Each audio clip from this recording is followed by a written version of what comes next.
I think that first of all, I'm sure this is overwhelming for you, but I agree with you about the fact that the government does have a role to play in basic energy research. There are some kinds of projects, there are some kinds of technologies that are so long-term, that are so speculative and so expensive that they're not going to attract the kind of dollars necessary. In fact, George Mitchell himself has talked about the fact that he probably would not have done the pioneering work that he did to the extent that he did on fracking without the long-term support that those efforts received from the U.S. Department of Energy. President Obama has pointed that out. Oh, okay.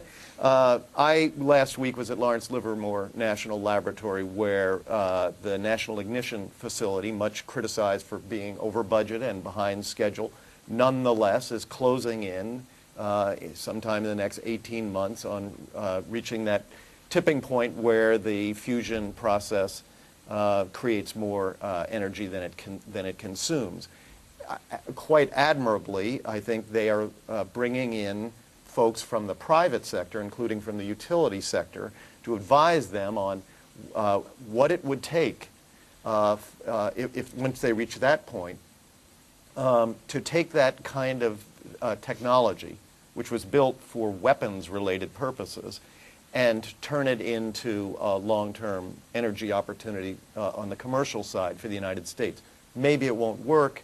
Maybe it's economically impossible, but it is an appropriate role of government to help think about those kinds of questions, and the way in which they're doing it, which is essentially multiple use, where you have a defense technology looked at for applications in the civilian or commercial side, gives you tremendous opportunities to advance the cause of clean energy.